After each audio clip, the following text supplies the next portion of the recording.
Good evening, ladies and gentlemen. Welcome back to the Montgomery County Council. Tonight, we're going to have a public hearing on the FY22 operating budget and the FY22 to 27 Public Services Program and fiscal policy, and the amendments to the FY22 capital budget and FY21 to 26 capital improvement program for the following: Montgomery County Government, Montgomery College, Maryland National Capital Park and Planning Commission, WSSC Water, and Montgomery County Public Schools. The Council and our committees will conduct work sessions on the budget over the next 3.5 weeks, beginning on Monday, April 12th. The full Council work sessions will begin in May. The committee schedule is available on the Council's website.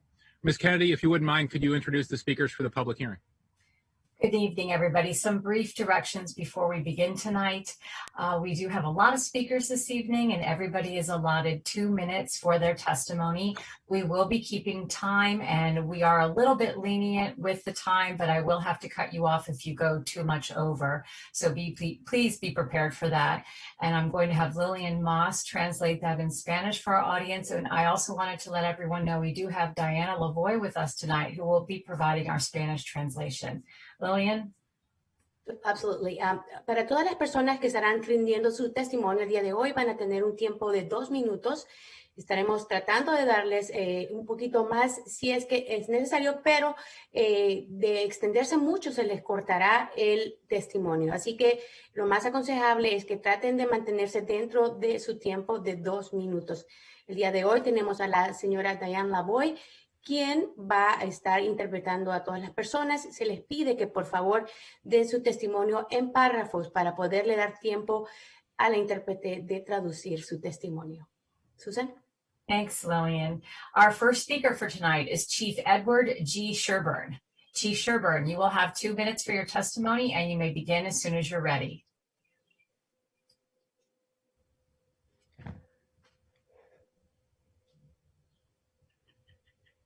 Good evening. My name is Ned Sherburne. I'm the chief of the Bethesda Chevy Chase Rescue Squad and a resident of Montgomery County.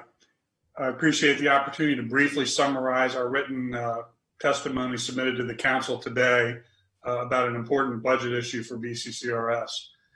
Bethesda Chevy Chase Rescue Squad has more than 149 active volunteer paramedics, firefighters, and EMTs, plus 29 recruits and candidates. We're managed 100% and staffed primarily by volunteer personnel. As I explained in our written testimony, BCC is requesting that the council increase the FY22 operating budget for the county's central maintenance facility to cover the cost of providing maintenance and repairs for BCCRS emergency vehicles. The county fire chief estimates these costs will be about $150,000 per year. We're not asking for the council to provide funding directly to BCCRS. Rather, we're just requesting the funds be in CMF's budget so it can begin providing maintenance and repairs to our vehicles. CMF currently provides such services to all other local fire and rescue departments. We're simply asking to have CMF access on the same terms as the other LFRDs. This funding is necessary because such repair costs are increasing at an unsustainable rate for BCCRS. In addition, we've lost several sources of revenue due to COVID-19, including rental of our banquet hall facility and increased COVID-19 related expenses. The report is the request is supported by Chief Goldstein and by the MCVFRA. We believe BCC is an important and valuable partner in the county's fire and rescue system. This funding is necessary for us to maintain our state of readiness and our service to the public. I remain available to answer any questions, and that concludes my testimony. Thanks for your testimony, Chief. Our next speaker is Tara Dunderdale. Ms. Dunderdale, you have 2 minutes, and you may begin your testimony. Good evening. My name is Tara Dunderdale, and I am speaking tonight on behalf of Montgomery County DSA. The proposed FY 2022 MCPD budget is a blatant attempt to placate calls for systemic change with a budgetary shell game. This budget increases spending on MCPD overall and gives an additional $6 million to patrol services, the exact dimension of policing that causes the greatest harm to our communities and increases likelihood of violence by police. Increasing funding and FTEs in patrol services is unconscionable and runs directly counter to all evidence of best practices for reducing police violence and the recommendations of the county task force. Trying to hide these increases by eliminating already vacant positions and rebranding existing programs is an insult to the residents of this county, especially our neighbors most harmed by police brutality. We will not fall for your ruse, nor will we accept a mere shuffling of budgets as a reimagining of public safety. Police in Montgomery County only spend 4% of their time on violent crime and only 35% on criminal issues overall. Almost half of that time is spent criminalizing social issues like poverty, houselessness, and addiction. Year after year, essential public services are asked to tighten their budgets and do more with less while MCPD's budget continues to grow. We already spend more on policing and incarceration in this county than we do on health and human services. How can you justify giving more money to an organization that already has 2/3 more than they need? If this council and executive values our residents' lives, you must reduce the overall MCPD budget for FY22, reduce the number of FTEs in patrol services and department-wide, and fund instead programs to serve our communities. Every additional officer you put on patrol is another potential Kwamina Okran, Kevin Koslow, Robert White, Finan Berhe, another child tormented by police, another teenager terrified to walk to school. Every dollar you put towards policing instead of HHS is a family that goes hungry, a houseless neighbor who spends the night in the cold, or a member of our community who dies without access to the medical care they need. Budgets are moral documents. They reflect what we care about. If you do not cut the MCPD budget and redirect those funds to social services, you're sending a clear message about who really matters to you. Thank you. Thank you for your testimony. Our next speaker is Zakia Zankara Jabbar. Zakia, you may begin when you're ready. You have 2 minutes. Thank you. I'm Zakia Sankara Jabbar, and I am here representing Racial Justice Now, which is a community organization here in Montgomery County, and I reside in East County. First of all, thank you so much for allowing me to be able to speak today, and ditto to literally everything that Tara said. I am here to talk more specifically about police-free schools. While I appreciate Councilman Navarro and County Executive Mark Elrich's approach to literally just removing the physical police out of the schools, I also am very concerned and cannot support the hovering of police officers in so-called community clusters. What we're asking for as a community, many of us in this community and many of the people that you will hear speak tonight, is really police-free schools, and really to take the money and redistribute it to care and not cops. People in our community need the support and care that they need, and certainly that is our students as well.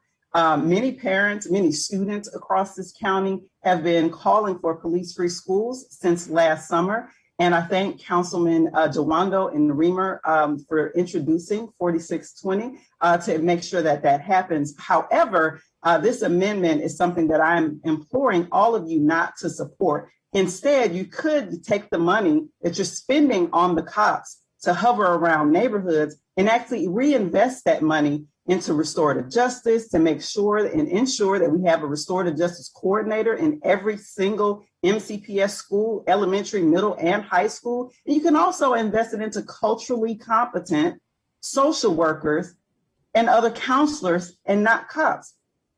That is what the community needs. That is what we literally asked for. And that's what I am here specifically to implore all of you all to do tonight. Thank you very much. Thank you for your testimony. Our next speaker this evening is Joanna Beth Silver. Ms. Silver, you may begin your testimony. You have 2 minutes. Thank you. My name is Joanna Silver, and I'm a member of the Silver Spring Justice Coalition, Tacoma Park Mobilization, and Jews United for Justice. All of these groups are part of the Montgomery County Defund and Invest in Communities Coalition. I also served on the County Executive's Task Force on Reimagining Public Safety.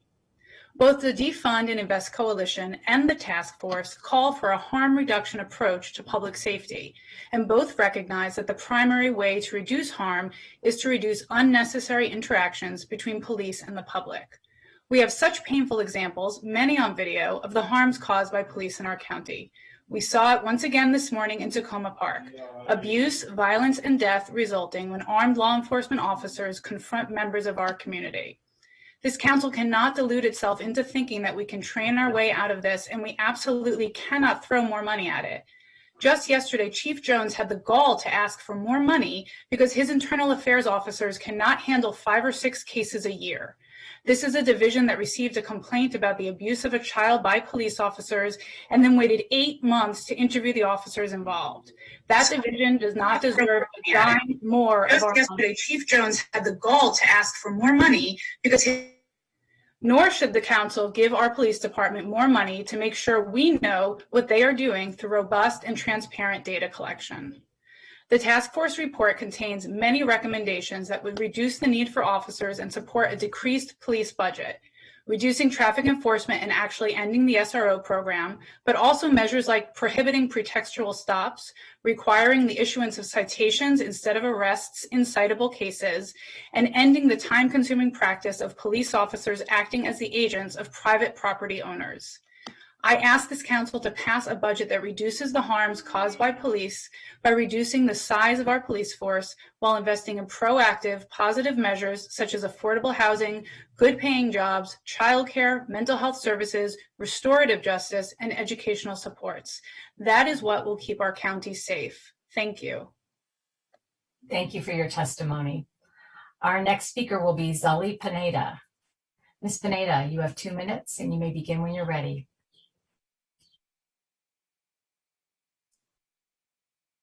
Thank you.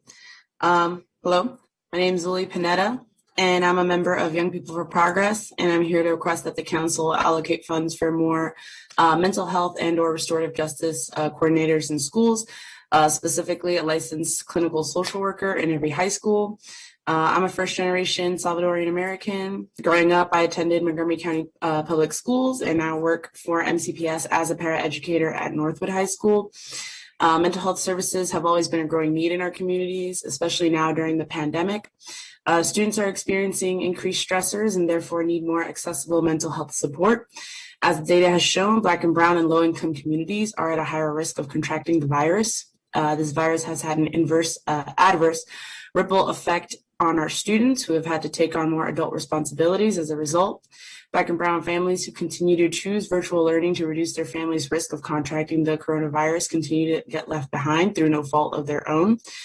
From caring for ill parents, working a day job, or helping their siblings navigate virtual learning, our students are under a lot of pressure and stress, and they need specialized support.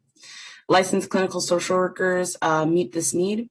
A few weeks into the start of virtual learning back in April of last year, I called my students' families to help them with their child's school assignments, only to learn that their family's internet or phones were shut off.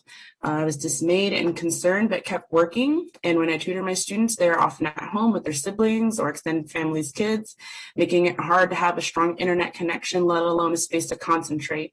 And I've personally seen students struggle from stress, depression, or overwork before the pandemic started and referred them to our wellness center team with excellent results, and they turned around achieving academic success. Many of our students already work to support themselves or their families, and I fear many will not graduate, but who can blame them? I have had students go missing for weeks, only to discover that they were painting houses in Baltimore or working at a restaurant kitchen until the morning, giving them little to no time to sleep before school. And at Northwood, we're only one of 4 high schools in the county that have a wellness center to support our students and their families' well-being. For unemployment, mental health, and more, it's an essential resource. Virtual learning has widened an already large achievement and opportunity gap, exacerbating our schools, and with the district pushing for more restorative justice practices, mental health check-ins, and a plethora of all other well-intentioned metrics, poor schools are left with zero resources to accomplish the monolith of standards the county wants us to achieve. Instead of making I'm so sorry to interrupt, but your time is up. Thank you very much. Our next speaker is Agnes Lesher. Ms. Lesher, you have 2 minutes and you may begin when you're ready. Good evening. I'm Agnes Leshner, and I worked in the county for many years in the Child Welfare Agency. I retired, and now I'm involved with several nonprofit agencies in the county, And I'm very concerned about our neighbors in need, the people who are struggling to pay their rent, lack of food security, have difficulty finding health care, finding employment. I'm thinking of Sophie, a single mother with 2 children who lost her job during COVID and has been on the verge of losing her apartment and struggling to feed her 2 children. I'm here to urge the council to support efforts to provide more low-income housing for people at risk of homelessness like Sophie. Funding is needed for subsidized housing, for rental assistance, to help people lead productive lives. In addition, many families need help securing food. For example, Interfaith Works opened a food hub 3 months ago, and they have served 17,000 people in 3 months who needed food. We also need to expand programs to help individuals who are experiencing unemployment. So vocational programs like the one at Interfaith Works, for example, has 40 people on a waiting list. Those people, if they can find jobs, would not need some of the help that the county provides. I would have one more final request, and that's to provide an additional wage for the nonprofit sector, so a 3% increase so that nonprofits can meet the minimum wage. The increase would help some of the essential, dedicated staff who serve these low-income, needy residents like Sophie. Thank you for your time. Thank you very much for your testimony. Our next speaker this evening is Angela Harvey. Ms. Harvey, you may begin your testimony. You have 2 minutes.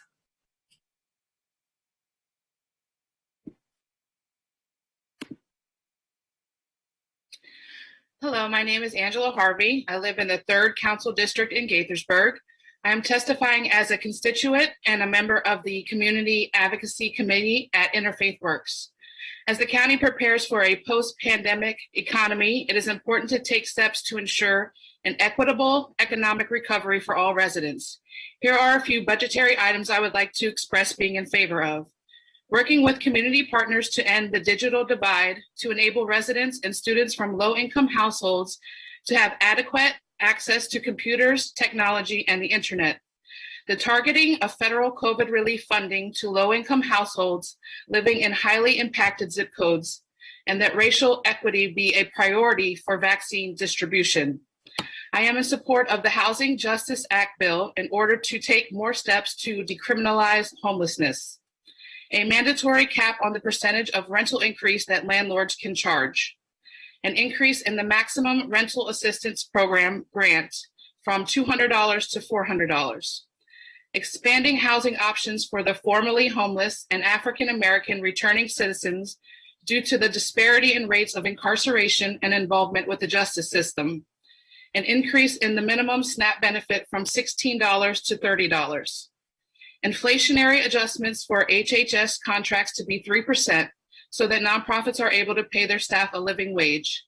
I would also like to express my gratitude and hopes that for further funding for the tax preparation services at Vita and the Earned Income Tax Credit, both of which I have been a beneficiary of and I know have helped many low-income families in the community. Thank you for your time and for hearing my testimony. Thank you for your testimony. Our next speaker this evening is Susan Greif. Ms. Greif, you may begin when you're ready. You have 2 minutes. Thank you for all you do to provide for our community during the COVID-19 crisis. My name is Susan Greif from Imagination Library of Montgomery County, an affiliate of Dolly Parton's Imagination Library. We mail free, new, age-appropriate books to children between birth and age 5 in 5 zip code areas: 20850, 51, 20877, 20895, and 20903. Despite the disruption of the pandemic, Imagination Library books were delivered without interruption. Our printing and distribution systems were deemed essential services. Our costs remain unchanged, just $2.25 a book, including delivery. We move smoothly from in-person events to all online registration on laptops, computers, or phones with Spanish translation. 2 of the 12 books children receive each year are bilingual English-Spanish translation. The books present a rich diversity of people, roles, and cultures. In 6 years, we have distributed over 33,000 books, and 800 children have graduated from the program. Since March of 2020, we distributed over 9,000 books, serving almost 800 children a month. We donated 189 books to the Family Justice Center and Safe Passage. In our 2020 parent survey, 60% said that our books were their main source of books during the pandemic, and 91% reported that the books were a very important aspect during this time. Another highlight was helping Wheaton Woods Elementary School's PTA launch their own affiliate, working with the principal, PTA, and the Children's Opportunity Fund. We look forward to continued work in order to improve early literacy and kindergarten readiness. Thank you. Thank you very much. Our next speaker this evening will be Amore Okohima. Mr. Okohima, if you could begin your testimony, you have 2 minutes. You may begin.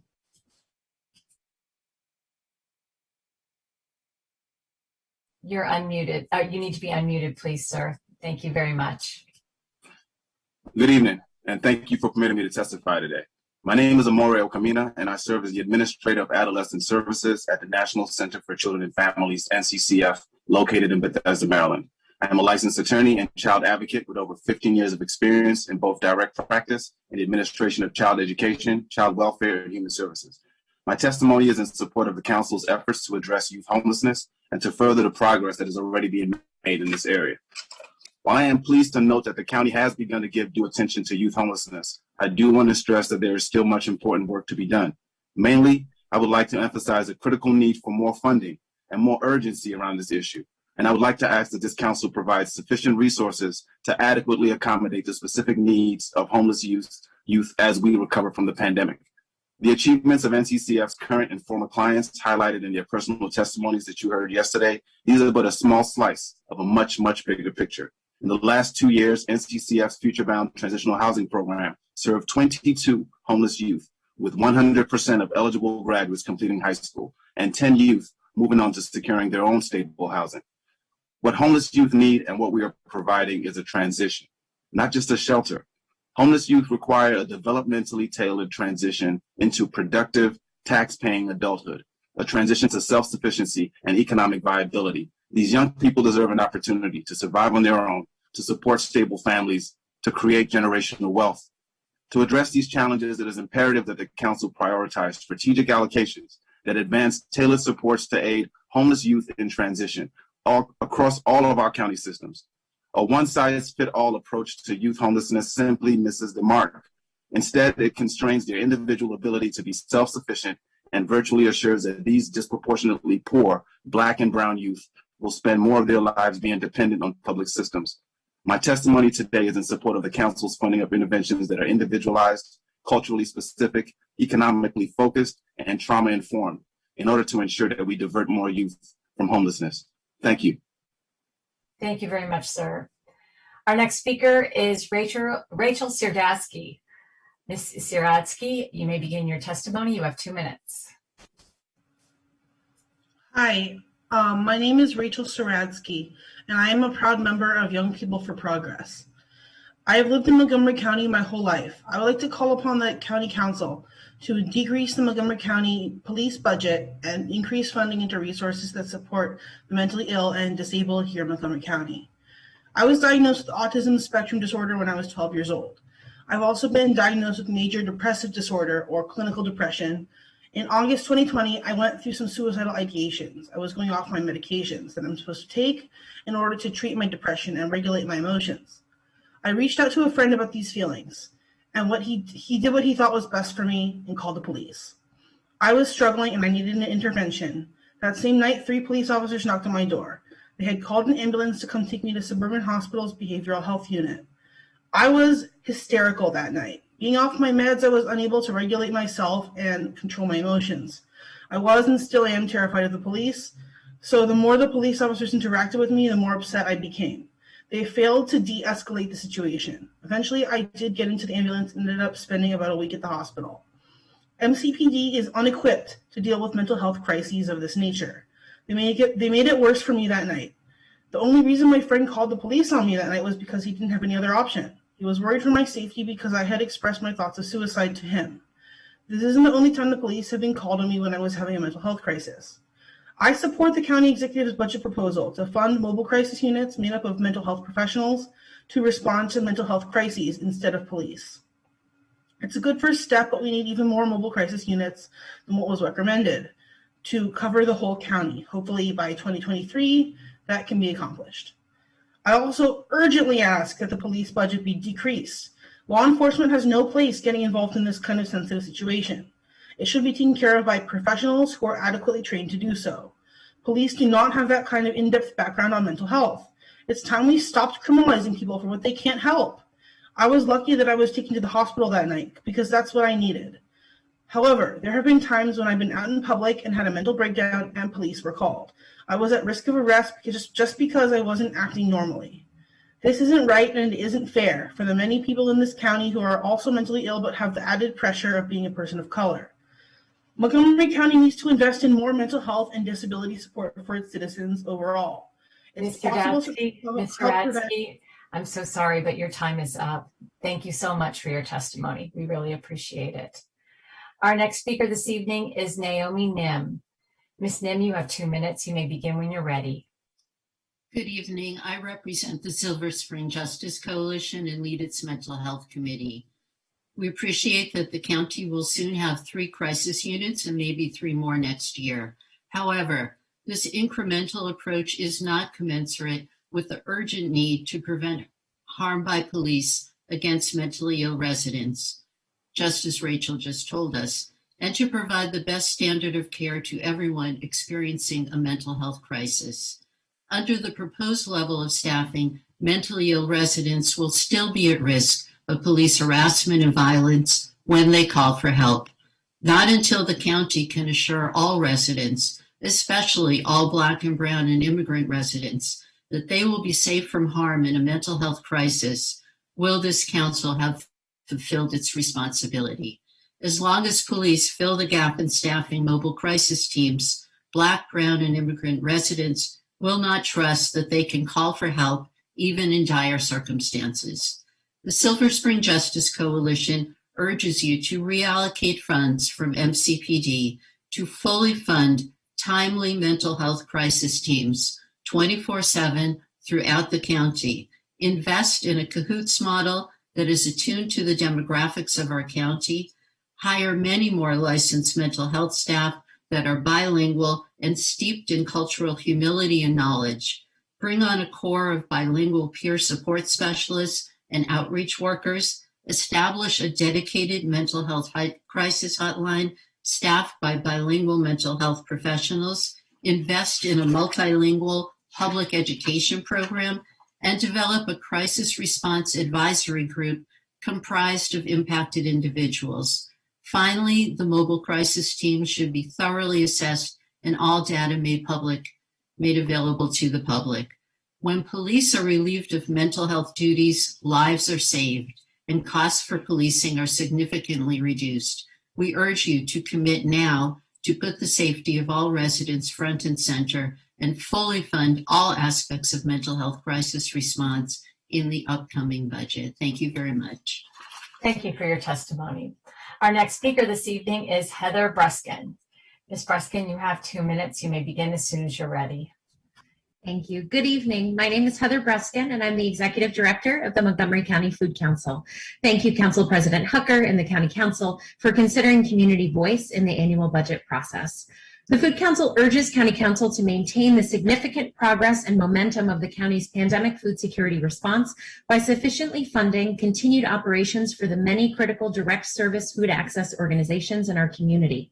In addition, the success of the COVID-19 response efforts has underscored the need for a stable, well-resourced public-private partnership to steward county food initiatives, including grant making, data collection, and community engagement and coordination, all of which will be essential as we establish and implement food recovery and resilience plans. The Food Council stands ready and eager to continue serving in a leadership capacity in this effort for our county. Similarly, the county should prioritize dedicated food systems resilient staffing within government for policy and interagency coordination and data mapping and analysis. We also need to ensure continuity of county participation in federal and state benefit matching programs like Maryland Market Money and Summer SNAP, which increase access to nutritious and affordable culturally appropriate foods while investing dollars in our local economy. Addressing transportation barriers, in part through extended free fares on ride-on buses, is another vital component in food security. COVID-19 supply chain challenges spotlighted the need for investment in local food production and infrastructure to ensure that we can more effectively leverage the local food supply in future crises. Funding to support small businesses, including our farms and food entrepreneurs, is critical, and as is increased funding for the Office of Agriculture to establish farmer training and long-term land access programs. While we applaud the funding to support community and backyard composting initiatives, training and land access are essential to maximize these opportunities. Finally, we join our voice with the nonprofit sector to urge a total increase of 3% on DHHS contracts to compensate our staff fairly and ensure a continuation of essential services. Thank you for your leadership in building a more equitable, resilient, and sustainable food system in our county. Thank you for your testimony. Our next speaker for the public hearing this evening is Julianne Copeland. Ms. Copeland, you have 2 minutes and you may begin as soon as you're ready. You're muted. Sorry. Thank There you, Susan. go. Thank you. Good evening, everybody. I'm Julianne Copeland. I'm founder and executive director of Main Street Connect, located in Rockville. I'm also a longtime proud Montgomery County resident, and I'd like to thank all of you for your time and your energy and your service and hearing the voices in need. Have a few short and sweet bullet points. I hope you will please consider prioritizing relief funds to entities that did not receive financial support in 2020 or 2021. Next, it would be helpful if there was a complete transparency, in relief funds for how they would be equitably distributed within the county, and clear communication about the grant process, including timelines. Also, some transparency where the $300 million, I believe, received due to COVID relief will be going or has gone. Please consider creating collective funding initiatives to strategically increase diversity of businesses and nonprofits that are eligible. Focus on funding innovative models that are linked to economic recovery and quality of life, and hold these organizations accountable to ensure they are positively impacting the quality of life. More specifically, to my wheelhouse, add funding to serve the special needs, including those with mental health issues and those with developmental disabilities in our community. And please consider funding the newbies in 2022 and beyond. We're a newbie. Again, thank you so much. Thank you for everyone for being here. I'm so inspired listening to all of the impact that all of you are making in the county, and really proud to be a part of this group. So thank you for allowing me to speak tonight. Thank you for your testimony. Our next speaker this evening is Courtney Hall. Ms. Hall, you have 2 minutes for your testimony. You may begin as soon as you're ready. Good evening, council members. My name is Courtney Hall, and I serve as CEO for Interfaith Works. It is my honor to provide testimony at this hearing today. While we are pleased that some portions of the county executive's proposed budgets, we have concerns about others. We strongly advocate for a 3% inflationary adjustment for all DHHS contracts. This will enable us to cover more costs, including paying our staff a living wage. While we are grateful for the recognition from the county executive that our programs remain essential, we do need to flag one issue and raise another for your immediate attention. The first matter, we are very concerned that the contract budget, which allows us to operate our overflow shelters, has been reduced by 40% for fiscal year 22. We are in communication with the DHHS CEF team about this now and hope that this can be resolved soon. If not, that we may be unable to operate the shelters, and as a result, the shelter system could have about 80 fewer emergency shelter beds available for women. The second matter, currently nonprofits are not required to keep pace with the minimum wage schedule, which is defined by Montgomery County legislation. Our county contracts already do not provide funding to cover the cost of doing business. This burden is made worse when we cannot afford to pay a competitive living wage to our most essential employees, the ones who have worked valiantly throughout the pandemic. On Tuesday, I transmitted a letter to each of you, which outlines our grave concerns. I hope that you have received it and will review it. Council President Hucker, I've already heard from your Chief of Staff who has promised a meeting. I hope that we are able to get an appointment on the books to discuss our grave concern about impact. Our shelter employees should not be able to earn more at Burger King than they do caring for our most vulnerable neighbors. Thanks to each of you for your prompt attention to this matter. Let me also say that we're very pleased at how at the Food Hub's funding continuing, we're currently serving over 500 households every week. It's vital, and we appreciate that this funding is being considered. Thank you for allowing me to provide a testimony this evening. Thank you so much for your testimony. Our next speaker this evening is Tiffany Jones. Ms. Jones, you may begin when you're ready. You have 2 minutes. Thank you. Good evening. My name is Tiffany Jones, and I'm the chair of the Montgomery County Community Action Board. Thank you for the opportunity to share our board's budget priorities for FY22. The two underlying issues for our testimony this evening are the race-based gaps, biases, and structural racism in our community and the digital divide. Both of these issues play a significant role in the disproportionate impact the pandemic has had on lower-income minority communities. We believe that the proposed budget does a great deal to address these inequities, and we appreciate these measures. Our first budget priority is the Working Families Income Supplement and Vita free tax services. CAB supports the expansion of the Maryland EITC this year, which raised the state match to 45% of the federal EITC. Increased the EITC for single adults, and for the first time included people who file taxes with an I-10. Community Action Agency is the largest free tax program in Maryland, preparing taxes for I-10 taxpayers. So we are delighted that the county executive's budget includes $20 million more in to support matching WFIS, as it will now equitably serve I-10 filers. As the budget moves forward to be enacted, we appreciate your assurance to provide 100% match to serve all who are eligible, and that it continues to be 100% match, and that it can be sustained through the 2022 tax year, aligning with the Maryland EITC increases. Our second key priority is affordable housing. Thank you for your ongoing commitment to renters' rights and increasing the availability of affordable housing options. As the governing body for Head Start, early childhood education continues to be one of our board's main priorities. We appreciate the county executive's inclusion of $5 million in the proposed budget for the Early Care and Education Initiative, and hope that the funding will remain so that the initiative can continue its important work. Additionally, CAB supports continuing the basics and endorses county funding for the program. Lastly, our board asks for the council's continued support for its efforts to improve access to services and utilization of a whole family approach that addresses the complex needs of families while engaging them and the community to achieve social and economic mobility. Thank you. Thank you very much for your testimony. Our next speaker this evening is Gordy Brenny. Mr. Brenny, you have 2 minutes. You may begin when you're ready. Good evening. This is Courtney Hall with the Taxpayers League.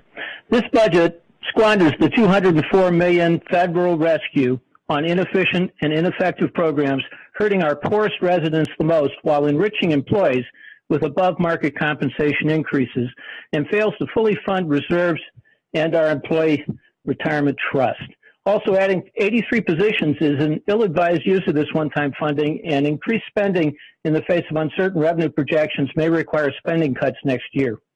Proposed above-market pay raises of 4.5% on top of bloated base pay reduce productivity without corresponding performance improvements, and add to the compensation increase the council approved just last month. This insults hardworking taxpayers and squashes fixed-income retirees. Poor management, absent incentives, or budgets tied to annual performance improvement targets also reduce productivity. For example, transportation. Nearly empty ride-on buses continue a 4-year slump with no ridership projection increases. Public safety.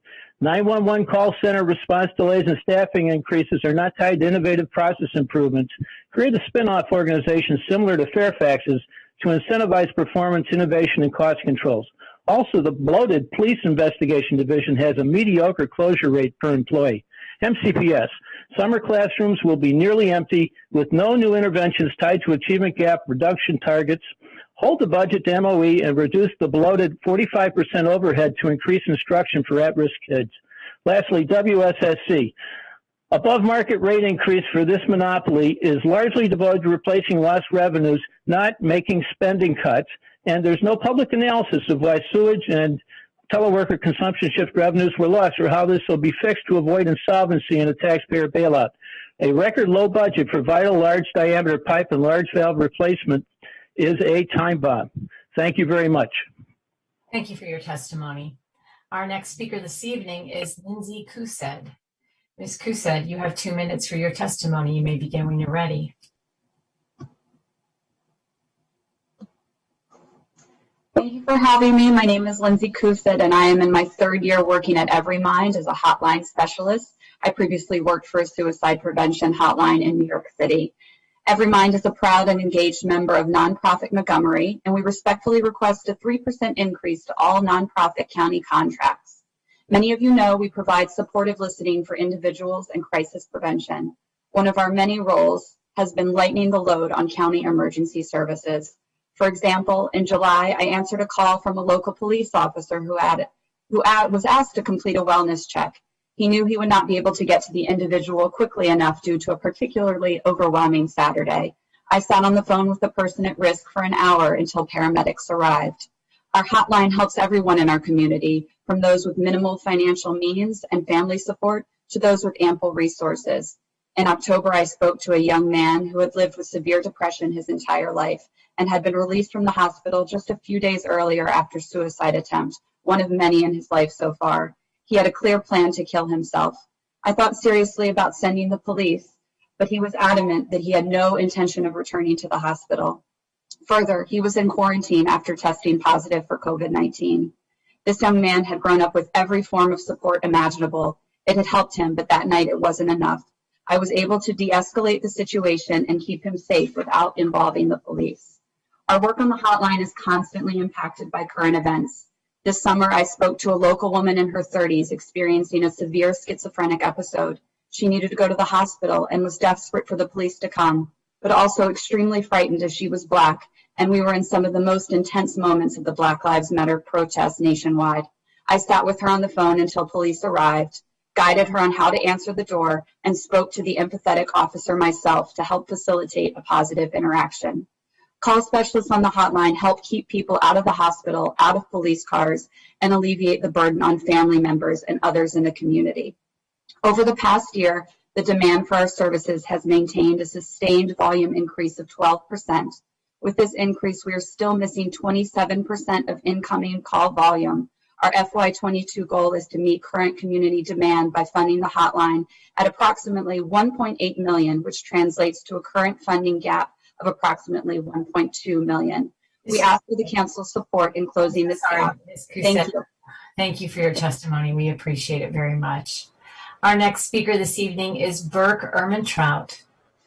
Burke, you are next. You have 2 minutes to begin your testimony whenever you're ready.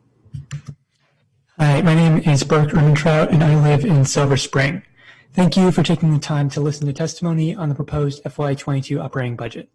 I'd like to focus my testimony on the funding for the Montgomery County Police Department Traffic Division and effective alternatives.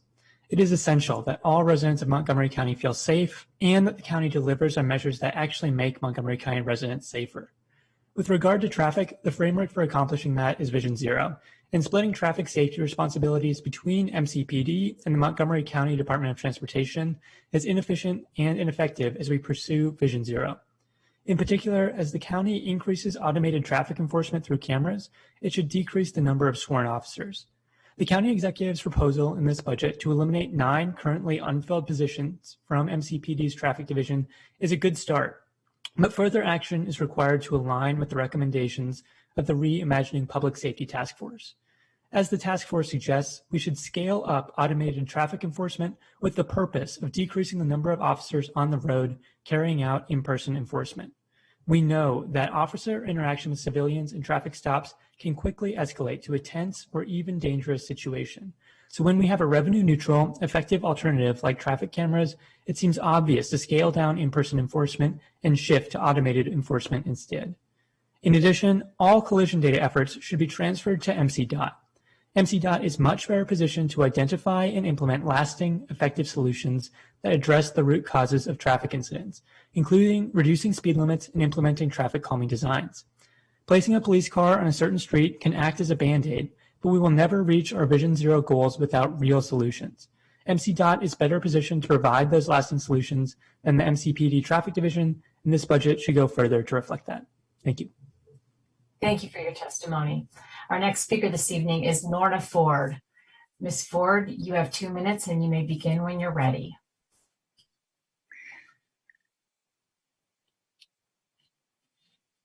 Good evening. My name is Lorna Ford, and I am the chair of Manna Food Center's Advocacy Task Force. Manna's vision is a community where all people at all times have access to good food and welcoming spaces. President Hucker, I want to thank you and all the members of the council for being such important champions of food security. Manna has been able to stay safe and continue serving thanks to the county's support, COVID-19 Food Security Task Force leadership, and the generosity of donors. We are responding to a 40% increase in demand for food services, but have never had to turn someone away for lack of food. This is a testament to our team and to the leveraging of our existing infrastructure as the county's designated food bank. Another hat I wear in the community is as a member of Delta Sigma Theta Sorority Incorporated. My local chapter, in concert with local African American churches, helped to ensure that stay-put packs of healthy foods reached some of our most vulnerable neighbors last year. Manna's team created a unique offering during a crisis, and with the spirit of collaboration among faith groups and civic organizations, we reflected the best of Montgomery County. And county support makes these types of connections possible. As an active member of the Montgomery County Food Council, we urge the council to maintain the momentum of the COVID-19 food security response strategy by allocating sufficient funding to the Montgomery County Food Council and the many critical food system related organizations in Montgomery County. And recognizing that transportation is a critical issue facing those we serve, we applaud the council's recent efforts in extending free fares for ride-on through the summer, and we stand with the Montgomery Better Buses Coalition. As a leader and active member of nonprofit Montgomery, we urge the council to add an additional 1.5% increase on top of the county executive's recommended increase for nonprofit contracts with DHHS, and also provide a 3% increase for nonprofit base budget contracts in all other county departments. At Manna, we know that with investments like these, the county's financial support, and a community spirit of partnership, we can face the future and ensure there is food for all. Thank you. Thank you very much. Our next speaker this evening is Laura Mitchell. Ms. Mitchell, you have 2 minutes for your testimony and you may begin. Thank you. Good evening. Thank you for having us tonight. I am representing the Wheaton Cluster. I'm also the Area VP for the Down County Consortium, and I chair the Substance Use Prevention Committee and the Operating Budget Committee for MCC PTA. So spinning my hats, I'm speaking on behalf of all of those positions, and asking you to fully fund, support the county executive's statement that he will fully fund the MCPS budget. We know that our students have had a lot of challenges, as have our teachers and administrators this year, and those are not going away as we go back to school. I believe that they'll be amplified, particularly the mental health challenges. We have testified for years and years about increasing our supports for mental health in the school. And this pandemic has laid bare our disparities and our needs. And I fully support this budget, which adds counselors to our schools, it adds psychologists to our schools, and it adds things like community partnerships with JESA and the organizations to help provide mental health supports for our children while they're in school. So I really just ask that you fully support that. There are a lot of great things in there, and I hope you will. Thank you. Thank you for your testimony. Our next speaker is Emil Parker. Mr. Parker, you have 2 minutes for your testimony and you may begin as soon as you're ready.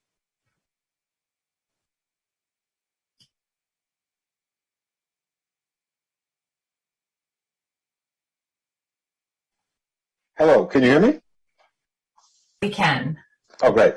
Good evening, council members. My name is Emil Parker. I'm testifying on funding For the Montgomery County Police Department and the FY22 operating budget on behalf of Tacoma Park Mobilization, our goal is to reduce the number of unnecessary interactions between police and the community, interactions that have been shown to result in discrimination against people of color, including excessive use of force that can result in serious injury or death. We believe the MCPD budget should reflect this reduction. The police should be focused on responding to and preventing violent crimes. Other functions wholly unrelated to violent crime, which now take up the majority of officers' time, can be better handled by other parts of county government. This shift would free officers to focus on what should be their priority and reduce the frequency of avoidable encounters that do not promote public safety. As you know, data collected by this council's Office of Legislative Oversight confirm that there are significant racial disparities in traffic enforcement, school-based arrests, and the use of force against Montgomery County residents. Neither increased training nor other tinkering will eliminate or even significantly reduce these massive disparities, nor is there any need to engage in such a fruitless effort.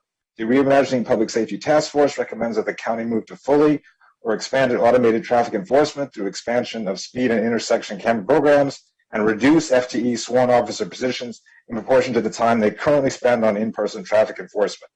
Unfortunately, the county executive's proposed FY22 operating budget does not act on this task force's recommendation.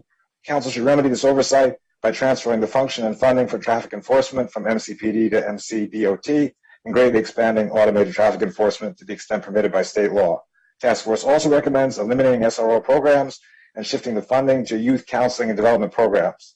County executive is apparently proposing to convert SROs to CROs who would still be a regular presence in schools. Such tinkering is misguided. There's no need for police, however they are labeled, to be walking a beat in our schools. Council should pass expedited Bill 4620 and reject Bill 721, which is a cosmetic non-solution. Funding for SROs should be removed from the budget and transferred to the Department of Health and Human Services for the provision of mental health and counseling services for students to enable MCPS to meet the recommended student to mental health and counseling staff ratios. Thank you for your time. Thank you very much, sir. Our next speaker this evening is Jarvis Slacks. Mr. Slacks, you have 2 minutes for your testimony, and you may begin when you're ready. Thank you. My name is Jarvis Slacks, and I've been an English professor at Rockville campus of Montgomery College for 9 years. I am one of 3 vice presidents of the full-time faculty union, the AAUP. Last year, because of the COVID-19 pandemic, the faculty at Montgomery College were expected to create remote versions of our face-to-face classes. Many faculty members lacked the proper training and equipment. Faculty counselors had to come up with a mechanism to provide remote counseling and advising services for our students. We also had to deal with the stress of trying to protect ourselves and our families from a deadly virus. Many of our students were experiencing similar stressors. Some of them didn't own a computer at the start of the COVID crisis and had no internet access at home. Our students had to study and learn under difficult circumstances. A number of our students and members of their families contracted the virus, and students amazingly still managed to attend and complete their classes.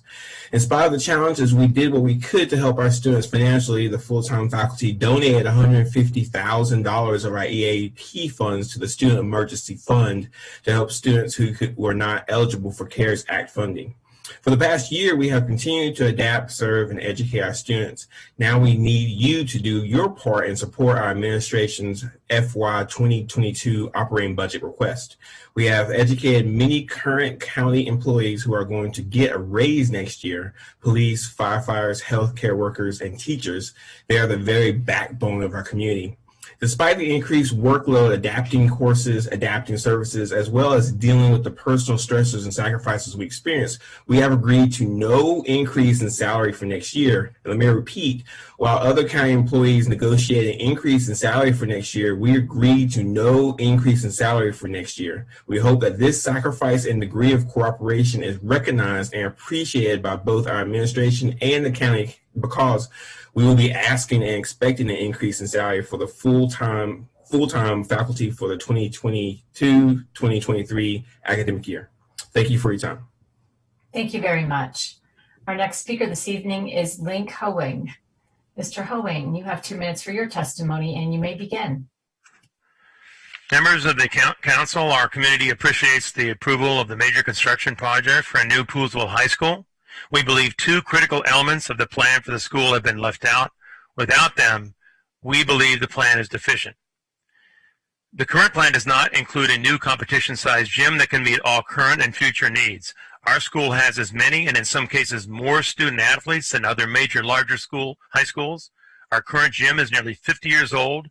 It cannot accommodate crowds for major games like playoffs. We need and deserve a new gym. We also believe the plan must include a wellness center. If the current pandemic has taught us anything, it is that student mental health has suffered tremendously over the last year. The county itself recognizes this, and MCPS even approved a pilot program focused on helping students who have suffered during the pandemic. A major state report in 2018 showed that even then, a large proportion of students suffered from mental health problems. Our school is 10 miles or more from virtually all county services and mental health support programs. We need this center. The Fair Access Committee, as you know, was established to ensure that the Western County receives fair treatment in how county programs and capital investments are made. We appreciate the approval of a new high school, but our experience shows that attention is rarely paid to the needs of our area, and we need to finish the job of making our high school building work for all students. The commitment from the overall CIP budget for this proposal is tiny, only 0.08% of the $1.7 billion budget, but the impact it will have on Western Montgomery County is huge. We appreciate your support and commitment to fair access for the western portion of our county. Thank you. Thank you very much. Our next speaker this evening is Christopher Saka. Mr. Saka, you have 2 minutes for your testimony and you may begin. Good evening, members of the Montgomery County Council. It is an honor to speak to you tonight. My name is Christopher Saka and I attend Montgomery College at the Rockville campus. I'm a lifelong Silver Spring resident. I am here tonight to ask you to support Montgomery College's operating budget request, which will keep tuition affordable for students like me. At MC, I am a student senator, a member of the Macklin Business Institute Honors Program, and a business major my freshman year. After completing my associate's degree, I plan to transfer to a four-year institution to earn a finance degree. I am proud to be the first person in my family to attend college.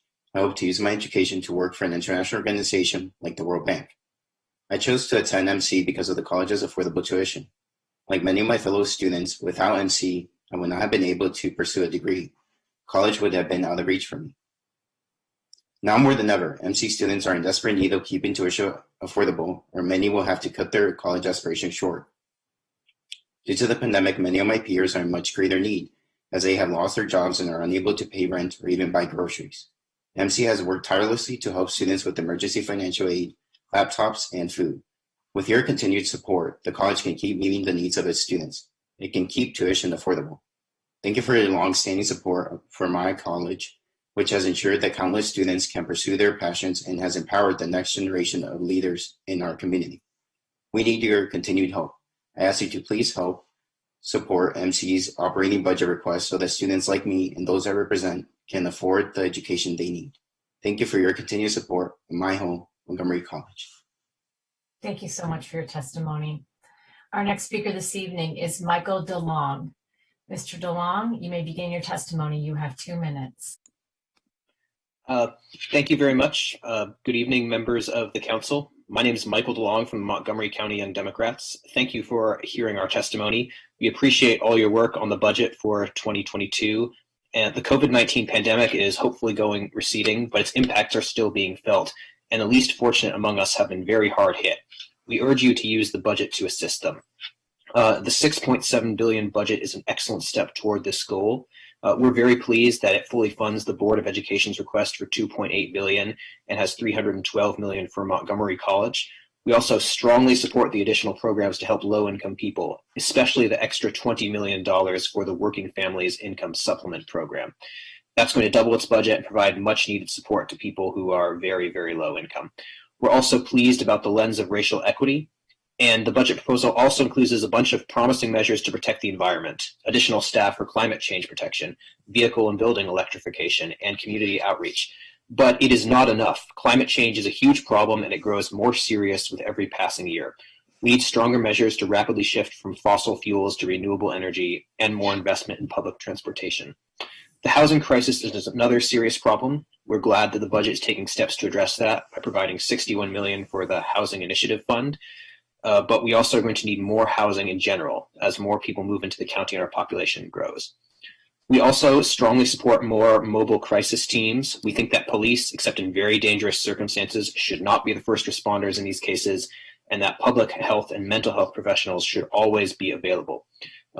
We would also like to repeat that police shouldn't be involved in schools except as a last resort. So we think that the whole SRO program should ideally be eliminated for better programs and student advocate professionals. Finally, we understand that $203 million is going to be given to the county from the American Rescue Plan. We urge you to use this aid to make more investments that will result in long-term benefits for Montgomery County and all its residents. We also thank County Executive Elrich and their staff for their work on this, and contact us if you have any questions. Thank you. Thank you for your testimony. Our next speaker this evening is Olga Balcazar. Señorita Olga Balcázar, puede presentar su testimonio, por favor. Señorita Balcázar, por favor.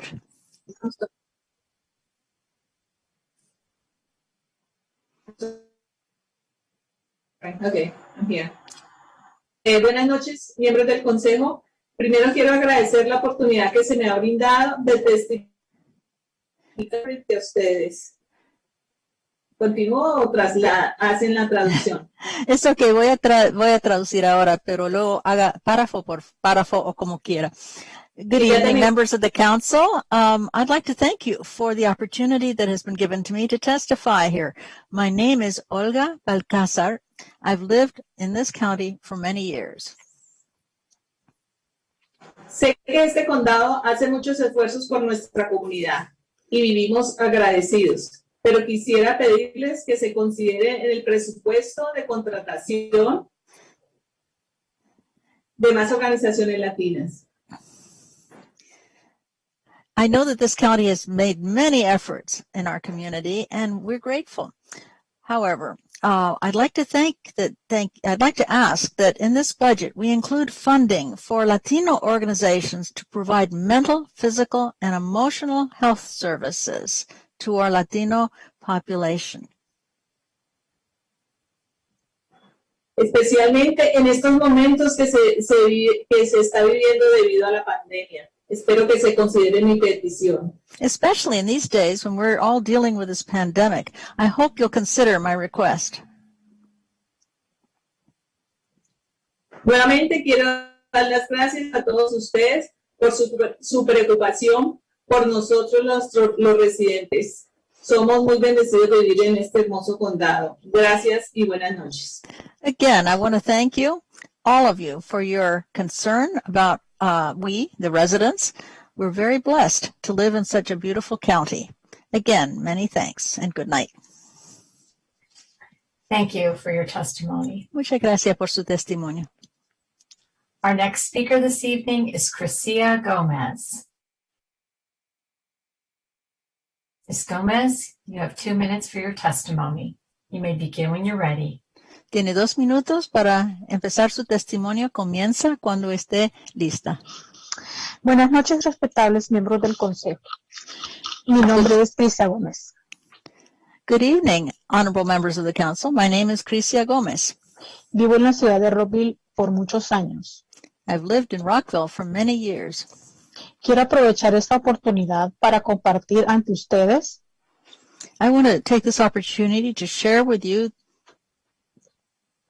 las preocupaciones que tenemos algunas personas que estamos solicitando ayuda.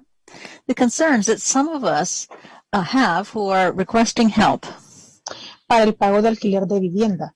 For our rental assistance. Teniendo en cuenta que actualmente las listas de espera cada vez son más largas. Taking into account that the waiting lists for this help are getting longer and longer. Y el número de personas que solicitan esta ayuda cada día aumenta más. And the number of people requesting this help is growing by the day. Sabemos que se está haciendo esfuerzos por ayudarnos. We know that efforts are being made to help us. Pero necesitamos que se agilice de manera más eficaz. But we need this help to be provided more quickly and efficiently. También quiero preguntarles. I also want to ask you. ¿Qué planes tiene el Consejo para ayudar a la comunidad más vulnerable? What plans does the council have to help the most vulnerable community?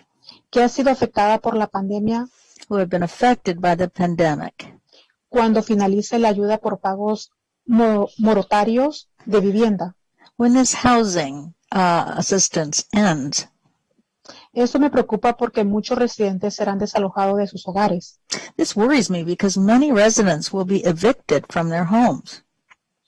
Muchas gracias por la oportunidad y buenas noches. Many thanks for this opportunity and good evening. Thank you for your testimony. Gracias por su testimonio. Our next speaker this evening is Sandra Rodas. Sandra Rodas, ¿puede dar su testimonio? Yes.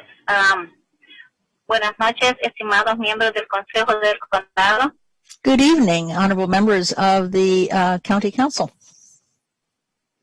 Gracias la oportunidad que se me ha dado de testificar ante ustedes. Thank you for this opportunity that's been given to me to testify before you. Mi nombre es Sandra Rodas y soy madre de familia y residente del Distrito 4 por muchos años. My name is Sandra Rodas. I'm a mother, and I've lived in District 4 for many years. Quiero agradecer al concejal Nancy Navarro y a todos los miembros del consejo, pues nuestro distrito se ha modernizado y ha mejorado mucho en los últimos tiempos. Yeah, I want to thank Councilmember Nancy Navarro and the members of the council because our district has been modernized and it's a lot better.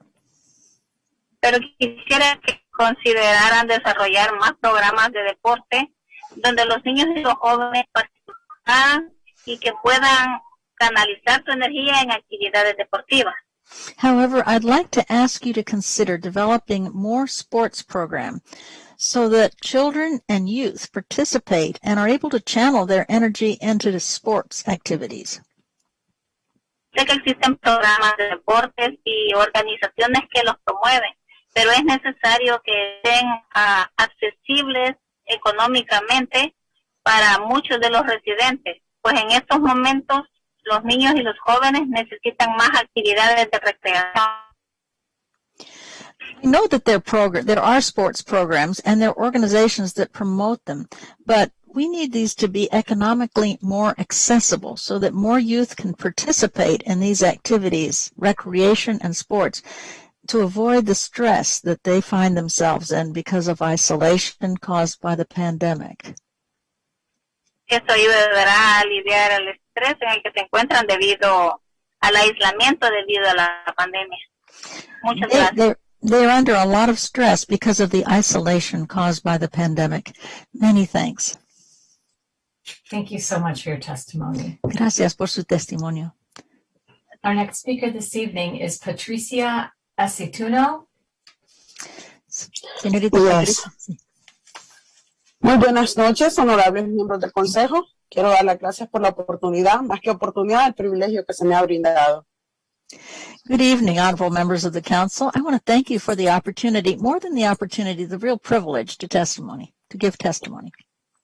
Mi nombre es Patricia Aceituno, soy participante de las clases cívicas en la Escuela Elemental South Lake, residente de Montgomery Village desde hace muchos años. My name is Patricia Aceituno. I'm a participant in the civic classes at South Lake Elementary School, and I've lived in Montgomery Village for many years. Esta noche quiero, llámese abogar, representar o alzar la voz por los adultos mayores, sobre todo los que residen en la parte de arriba de nuestro condado. This evening, I'd like to advocate for and get your support and raise my voice for the seniors, especially those that reside in the upper part of our county. Sabemos que existen programas para personas mayores, pero quisiéramos que en nuestra área existiera un centro similar a Holiday Park, pues este centro realiza muchas actividades que benefician la calidad de vida de nuestros residentes mayores.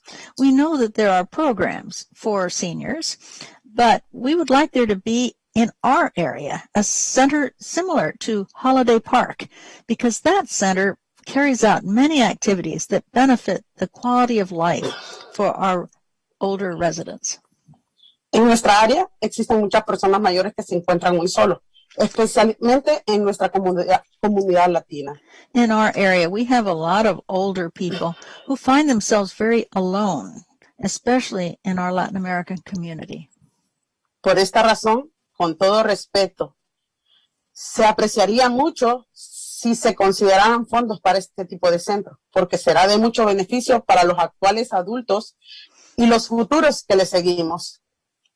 For this reason, I respectfully request that you consider funding for this kind of center, because it would be of great benefit for today's seniors and also for those of us who are going to be the future's seniors. Hoy por ellos, mañana por nosotros. Muchas gracias por su atención. Buenas noches. Today for them, tomorrow for us. Many thanks. Good evening. Thank you for your testimony. Gracias por su testimonio. Our next speaker this evening is Christia Gomez. Good evening. Thank you so much for the opportunity to testify, council members. I'm testifying on behalf of the Pedestrian, Bicycle, and Traffic Safety Advisory Committee that I chair. I think I don't have to tell you how much traffic is down, but fatalities are up across our country, across our county over the past year with COVID-19. I'm here to ask for just a few things or a few considerations. I would like you all to consider either sustaining or increasing staffing levels for county employees who are engaged in Vision Zero activities, MCDOT staff, Parks and Recreation staff and programming, as well as staffing at the regional service centers. I think proper staffing of all of these four entities will help to allow for better communications, increased service levels across our county, as well as continued programming like our Shared Streets program being run out of the MCDOT, as well as Parks and Recreation programming like the Open Parkways, and other educational campaigns that are necessary as we face this pandemic and kind of adjusting to the new normal. So I think increased staffing levels of these four entities will help the community to have access to better programming and amenities that can help our county and our residents cope with COVID-19 impacts and improve safety across the county. Thank you very much. Thank you so much for your testimony. Our next speaker this evening is Martha Ortiz. Señorita Marta Ortiz. Sí. Buenas noches, estimados miembros del Consejo. Good evening, honorable members of the Council. Primero quiero agradecer la oportunidad que se me ha brindado de testificar ante ustedes. I want first to thank you for the opportunity that's been given to me to testify before you. Mi nombre es Marta Ortiz, vivo en este condado por muchos años. My name is Marta Ortiz, and I've lived in this county for many years. Soy participante de las clases cívicas en Wheaton High School. I'm a participant in the civics classes at Wheaton High School. Y miembro del programa de Identity establecido en la escuela. And I'm a member of the program called Identity, established in this school. Quisiera que este tipo de programas que atiende a los estudiantes y apoya a las familias, sobre todo a los padres latinos. I would like these programs which deal with our students and serve our students, and they support the families, especially the Latin American families. Se expandieran desde las escuelas medias, porque personalmente considero que son de mucha ayuda. I'd like them to be expanded beyond the middle schools because, personally, I think that they're of great benefit for our community. El trabajo de Identity es muy valioso para nuestros hijos y las familias. Por esta razón quisiera se considere.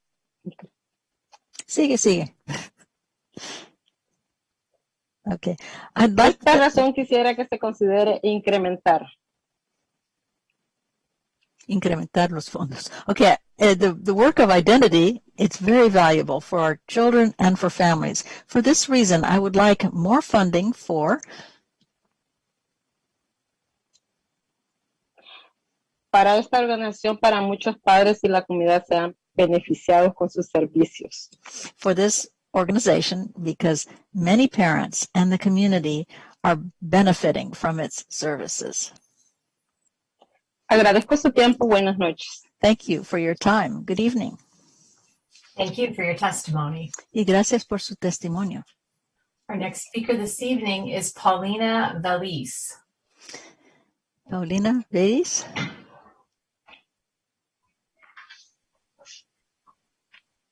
Buenas noches, estimados concejales. Good evening, dear council members.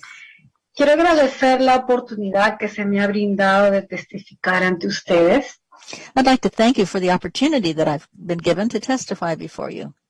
Mi nombre es Paulina Veliz. Soy residente de Germantown desde hace mucho tiempo. My name is Paulina Veliz, and I've been a resident of Germantown for a long time. Quiero compartir con ustedes I'd like to share with you que soy sobreviviente de cáncer de seno y agradecer por todos los programas que ayudan a personas con este diagnóstico. I'd like to share with you that I'm a breast cancer survivor, and I'd like to thank you for all the programs that help persons with this diagnosis. Especialmente al programa Nueva Vida, que me acompañó desde los inicios con mi enfermedad. Especially for the program called Nueva Vida, or New Life, that was with me from the beginning of my illness. Por esta razón, for this reason, quiero pedirles que aumenten los fondos para este tipo de organizaciones. For this reason, I'd like to ask you to increase funding for this type of organization, para que puedan brindar más ayuda a las mujeres latinas que necesitan de este servicio. so that they can provide more help for Latin American women that need this service. Este es un diagnóstico que afecta a la persona y a su familia, This is a diagnosis that affects the person and the family, donde se necesita mucho apoyo emocional, terapia familiar, y todo esto lo da esta organización. and this necessitates a lot of emotional support, family therapy, and all this is provided by this organization.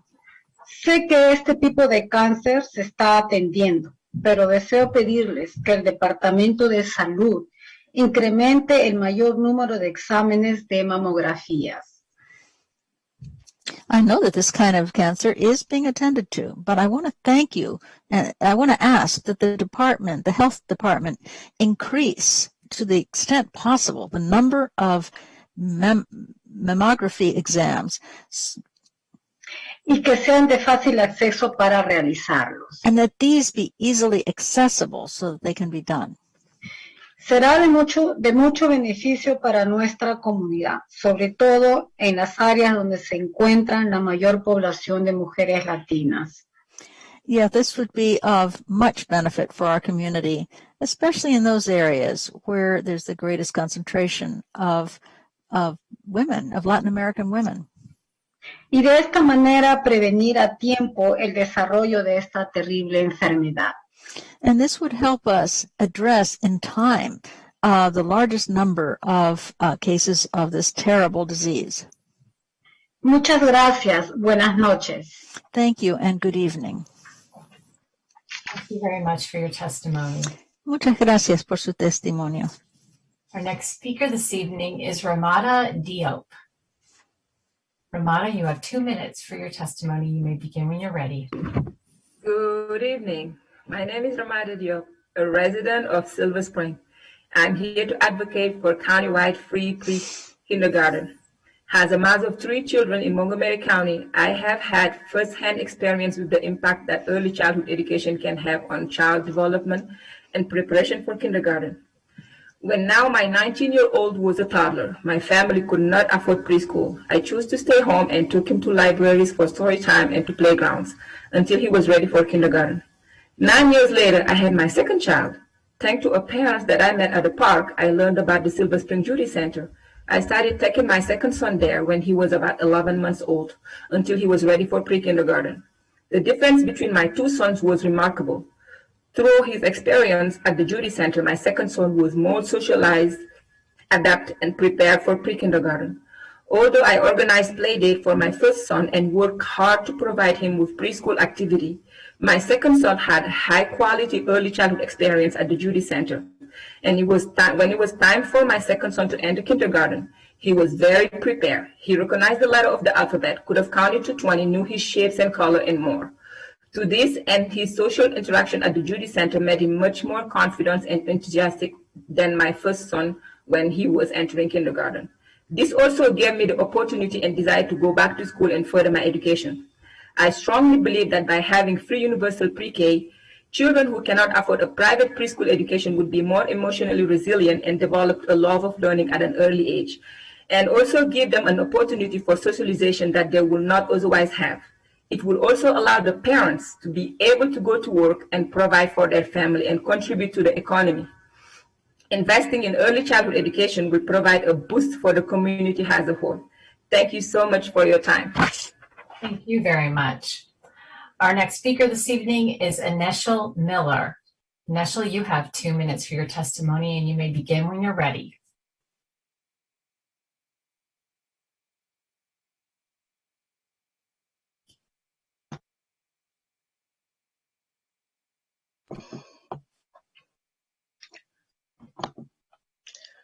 Good evening, President, Vice President, Council members.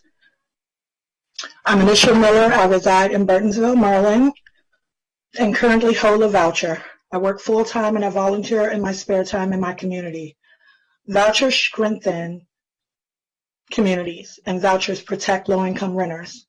As we envision and identify services to rehabilitate how supportive services are implemented, help to restore the integrity of the program for all, particularly residents who are deemed poor and have poor representation, is needed for voucher holders like myself who would like to purchase a home. The amendments will help us reach a higher standard. As a resident in Montgomery County, Maryland, I've been a participant of the Section 8 housing in-house program and the housing choice voucher. I've signed up for about 5 times for the family self-sufficiency to purchase a home. Each and every course of action in good intention was derailed 5 times. Race issues within the Black community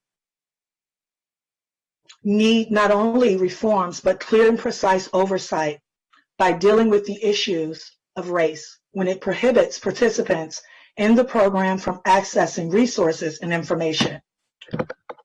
Partner with businesses and organizations and founders with integrity who understand the priorities within the Housing Choice Voucher program, specifically for Black men and women and our families to better resources and strengthen the resources through partnerships that are transparent.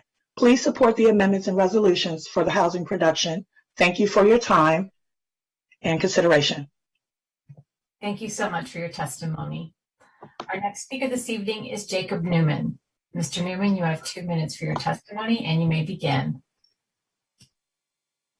Top of the morning, council members. My name is Jacob Newman, and I'm the Montgomery County Managing Director for Latin American Youth Center, Maryland Multicultural Youth Centers. I'd like to start by thanking you for your leadership and partnership.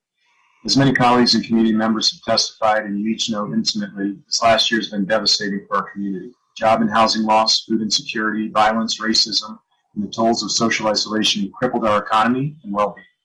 Youth and families served by LAYC, often those most at the margins, have been disproportionately impacted by the pandemic. Our staff have worked through countless challenges, trauma, and fatigue in service to our community. And we recognize that only through the collective response with fellow nonprofits, Montgomery County government, and the private sector, we were able to mitigate further hardship to residents. We also know that the pandemic is far from over, and in too many ways, the impact will be felt for years to come. As such, I present you today in favor of the county executive's proposed budget and the relevant areas which support our work with youth and families. First, we applaud the decision to preserve maintenance of efforts and existing community grants. As detailed in my written submission, funding for 3 LAYC community grants supports mentoring work. We would also like to advocate for continued funding for DHHS, Department of Environmental Protection, and the Collaboration Council to work with youth and families. Across 3 distinct projects, LAYC staff work to pivot all education and workforce programs to virtual learning and participation over a single weekend. It was so successful that we were actually able to increase our enrollment in academics by over 100%, and since July alone have had 19 youth earn their GED credential. I could say a lot about case management, outreach, food delivery, technology support, emergency rental assistance, over $37,000 privately raised, going directly to Montgomery County residents at risk of homelessness, but I know that the time is waning. I do want to appreciate the increased funding for the Rainscapes program with DEP and advocate for increased funding with our beloved Montgomery parks. In closing, I'll put on my nonprofit Montgomery board vice chair hat for a request. Nonprofits have been recognized and lauded as nimble partners of government during this year of crisis. With deep roots in communities, we have risen to every call over and again. However, our contracts have had no increases last year, nor do our employees have step raises. I ask if we are truly seen as partners in the extension of county government as we are serving those residents most in need, and they, along with our own staff, are majority people of color. This not also be an issue of equity. Recognizing the challenging budget decisions you all have before you, we respectfully request the council will confirm the total 3% increase across all department contracts. Thank you for the opportunity to testify and your endurance in this budget process. Thank you very much. Our next speaker this evening is Diana Montalvo. Señorita Diana Montalvo, por favor. Puede dar su testimonio. Quítase el mudo. Prenda. Ya. Exacto. Okay. Buenas noches, presidente del Consejo Tom Hackers, vicepresidente Gabe Albornoz y demás miembros. Good evening, Council President Tom Hucker, Vice President Gabe Albornoz, and the other members. Es para mí un honor estar frente a ustedes y agradezco la oportunidad que se me ha brindado. It's an honor for me to be before you, and I appreciate the opportunity that has been given to me. Mi nombre es Diana Montalvo. Soy residente de la ciudad de Rother por mucho tiempo. My name is Diana Montalvo, and I'm a long-time resident of the city of Rockville. Quisiera pedirles que se considere ampliar los servicios de salud mental a nuestra comunidad latina. I'd like to ask you to consider increasing mental health services to our Latin American community, Que está sufriendo mucho de depresión y ansiedad debido a todo lo que ha generado la pandemia del COVID-19. The community is suffering a lot from depression and anxiety as a result of all that has been generated by the COVID-19 pandemic. Actualmente, para obtener una cita con un profesional en esta área, existe una lista de espera muy grande. Currently, there's a very long waiting list to obtain an appointment with a professional in this field. Considero que si hay más servicios, se reducirá el tiempo de espera y la atención será más oportuna y eficiente. I think that if there were more services, there would be a reduction in the wait time, and the attention given to the person would be more timely and efficient. También quisiera que al momento de contratar profesionales de salud mental se contemplara que sea personal bilingüe, culturalmente competente. I also ask that at the point when you are hiring professionals in this field, that you seek out professionals, mental health professionals that are bilingual and that are culturally competent. Nuevamente, muchas gracias por su atención. Again, I thank you for your attention. Thank you so much for your testimony. Muchas gracias por su testimonio. Thank you. Our next speaker this evening is Olympia Alvarez. Señorita Olympia Álvarez. Sí. Buenas noches, miembros del Consejo. Mi nombre es Olympia Álvarez y vivo en los apartamentos Welchester West en Silver Spring. Good evening, members of the council. My name is Olympia Álvarez, and I live in the Westchester West apartments in Silver Spring. Vengo en nombre de un grupo de madres de familia de mi comunidad, ya que estamos preocupadas por el bienestar de nuestros seres queridos. I'm here as a member of a group of mothers from my community. Hi, Ms. Alvarez and Ms. Lavoy. We Yes. are currently having technical difficulties with our broadcast.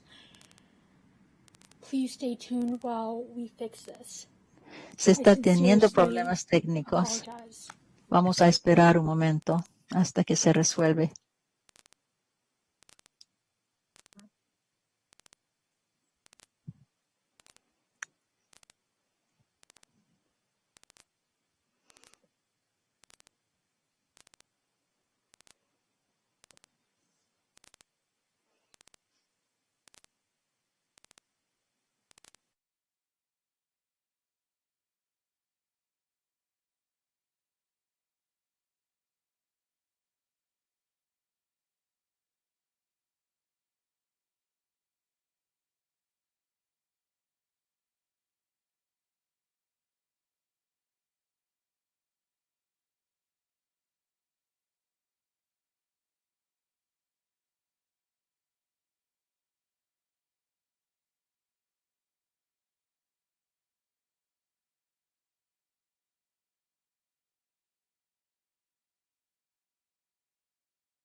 thank you for your patience.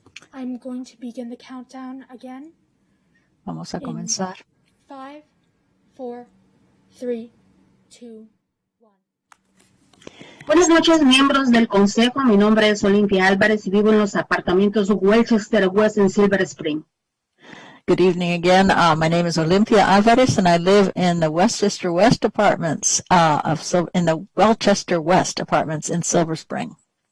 Vengo en nombre de un grupo de madres de familia de mi comunidad, ya que estamos preocupadas por el bienestar de nuestros seres queridos. I'm here as a member of a group of mothers in my community because we're worried about the welfare of our dear ones, our dear ones. Desde hace 2 años hemos notado un incremento considerable de la delincuencia en nuestro vecindario. Personas ajenas a la comunidad vienen a la zona a hacer sus fechorías. For the last 2 years, we've noticed a considerable growth in delinquency in our neighborhood. People from outside of our community are coming to the zone and doing harm.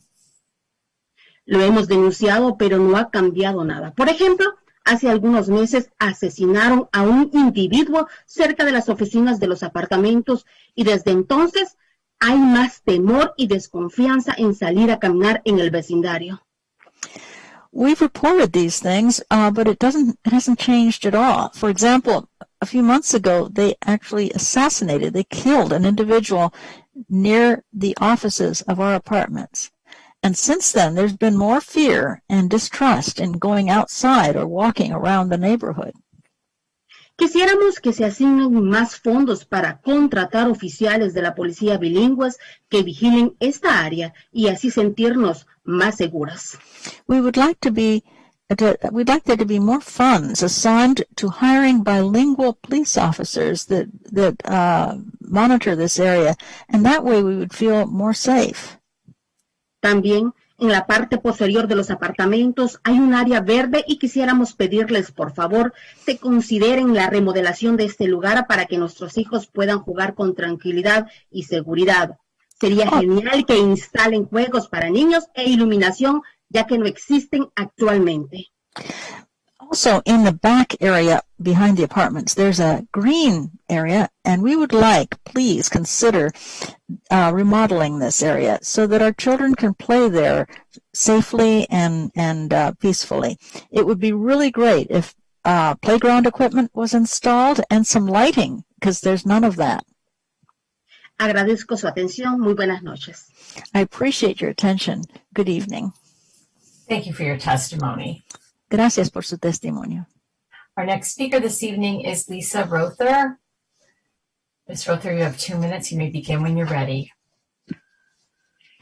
Good evening. Yes, my name is Lisa Rother, and I am retired. I was a city planner for the city of Rockville and for Montgomery County for many years, and I really wanted to come here tonight to testify on the budget, to talk about my retirement time. And my plans were originally to travel to many places during my first year of retirement. But instead, I've been traveling to many facilities in the county that the Parks Department runs. And I am so impressed with every single one of them. I ride my bike every weekend on the closed beach drive. I walk several times a week at Brookside Gardens. It's provided a way to spend some time with my friends and family that is not, COVID unhappy. Leo, my golden doodle, and I really applaud the dog parks in the community.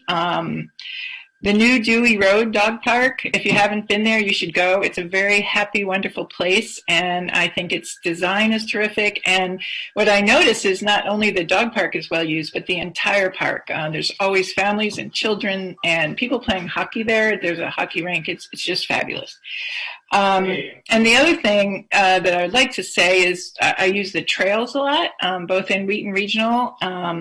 And this morning I was walking with my dog, and we came across a therapeutic riding program with 5 young adults on horses being led through the park. And it's just wonderful, all the different things that I learn and see when I'm out in the park. So I guess my bottom line is approval of as much money as possible for the park and planning and the Parks Department is really what I would encourage. I have to say I lost 70 pounds since I retired, and I think a lot of it is due to the parks and all my exercise. So I have one other note, two actually. I am an affordable housing advocate, and I'm the vice chair of MHP's board. And I really applaud all the money that the county has been putting into, with the support of the council, affordable housing funds for the nonprofits who can create and serve clean and safe affordable housing. And the rental assistance program also, as much as you all can put into that, I think is incredibly important for both the landlords and the tenants to be able to climb back out of this hole that COVID has created for us. Thank you, and your time is up. I really appreciate this. Okay. Thank you so much. Thank you. Okay, our next speaker tonight is Juanita Rogers. Miss Rogers, you have 2 minutes for your testimony, and you may begin as soon as you're ready.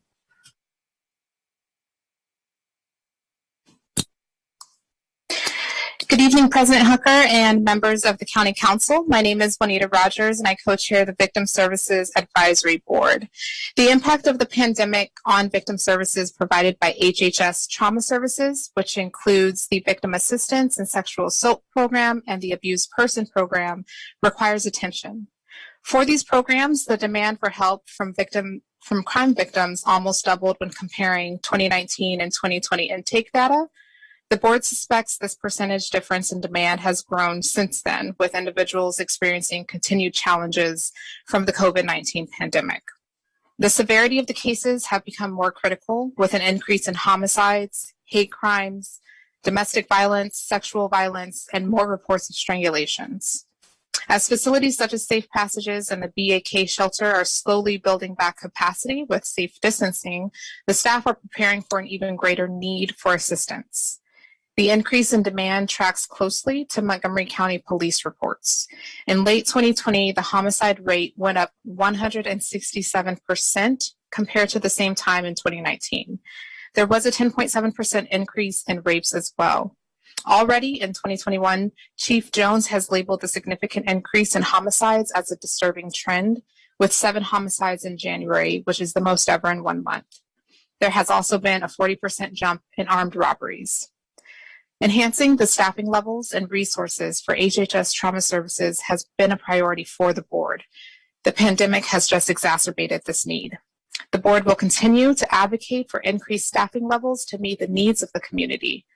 With so much COVID relief spending, our request during the pandemic has been that you at least maintain the resources for these programs. We appreciate that County Executive Elbridge has done so in his budget, and we request that the County Council also maintain these resources. Looking to the future, we urge you to closely examine the preparedness of the county to provide a multidisciplinary and multi-agency approach to better serve victims of crime. Additionally, housing needs for victims of domestic violence is likely to become even more urgent as a result of the pandemic. Our board has been advocating for both one-year bridge housing with case management services, as well as improved access to permanent housing. Bridge housing was established until lead was discovered, requiring the properties to be shut down in the past. We kindly ask the County Council to address the need for housing. Thank you. Thank you so much for your testimony. Our next speaker this evening is Shane Rock. Mr. Rock, you will have 2 minutes for your testimony, and you may begin when you're ready. Good evening. I am Shane Rock, CEO of the Jewish Council for the Aging of Greater Washington. The JCA Escorted Transportation Program helps Montgomery County residents age 50 or older with household incomes of less than $40,000 per year and who need an escort while traveling. From fiscal year 2014 through 2019, JCA Escorted Transportation provided an average of more than 600 escorted rides per year. Because of the impact of COVID-19, DHHS reduced the budget for JCA Escorted Transportation by more than 1/3 last fall. The county executive has proposed keeping the budget at this reduced amount for fiscal year 22. As older adults become vaccinated, we are seeing a significant increase in demand for escorted transportation trips. The number of rides has doubled from 50 for July through September to 100 for January through March. The seniors using this service have low incomes, require an escort to accompany them, and have no other viable means of travel to medical appointments, to shop for groceries, or to engage in other life activities. Escorted transportation is a vital service to relieve their isolation and connect them to the vibrant life of this county. Under the county executive's proposed fiscal year 22 budget, we estimate we will run out of funding to provide escorted rides by March of 2022.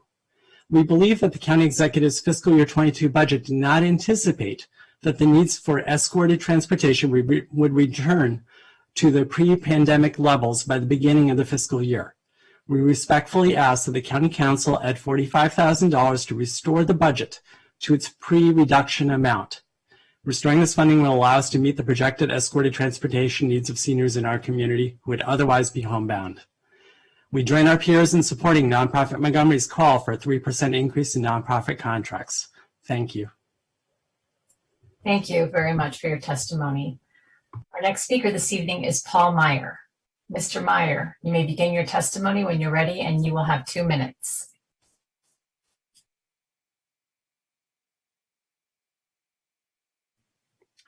Hello, my name is Paul Meyer, and I live in Silver Spring with my wife and our 21-month-old son. Tonight, I'm testifying in support of Montgomery Park's operating and capital budgets. The county parks have kept my family and I sane and safe during the COVID-19 pandemic. But there's one park in particular that I would like to bring attention to. This park did more than just keep us safe. This park transformed an entire neighborhood. Acorn Park was a historic but little-used pocket park in South Silver Spring. However, thanks to the cooperation and innovative thinking of MCDOT and Montgomery Parks, one block of Newell Street was open to people, doubling the size of Acorn Park. Montgomery Park's activation team sprung into action, providing picnic tables and street trees for the space. This, in combination with the Picnic in the Parks program, turned a lifeless block into South Silver Spring's first neighborhood gathering spot. Adults could gather on the picnic tables and grab beers from local restaurants, while the rest of the street turned into a play street for children to ride bikes or just run around. Acorn Park itself also got the most use I've seen in the 7 years that I've lived in the neighborhood. For example, my son now loves to run into the steps of the original Silver Spring, now that we can actually use the space. It's not an exaggeration to say that Montgomery Parks changed the future of the South Silver Spring neighborhood. For that, I ask that Montgomery Parks' operating and capital budgets be fully funded. Thank you. Thank you very much for your testimony. Our next speaker this evening is Mariette Gomga.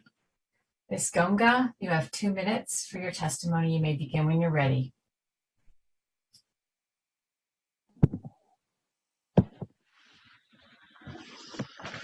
Hello, my name is Marianne Gunga and I'm living in Gladysburg. I'm here to ask the county council member to create more daycare. It will be helpful for parents like me who struggle with childcare every day. I'm a mother with 3 children who cannot plan nothing like a full-time job because of children. My 3-year-old is at home. The center he used to go to has age limit, and many families in the community are facing the same issue. That is the reason more daycare will be less stressful for parents. Community need child care center which go from age 0 to age that children are ready to go to school. Many families will be doing better and will be able to plan. It will give parents an opportunity to work and maybe go to school to improve their life and not need public benefit. We also need to focus on helping the community access information. Daycare exists in the community, but most of information is available online on the internet. Many families do not have the right program due to the lack of knowledge.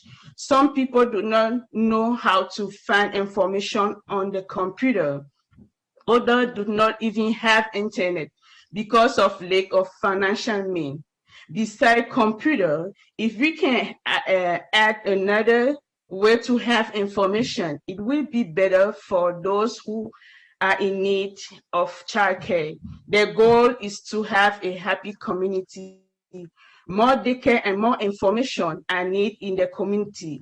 That will be helpful to move forward with their life. Thank you. Thank you very much for your testimony.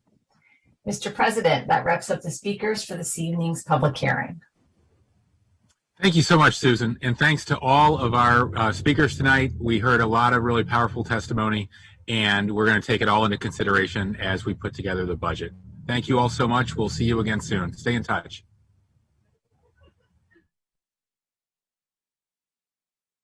Frustrated because they say, well, why can't we get to this or why can't we get to that? Well, that's because when we open up to this or to that,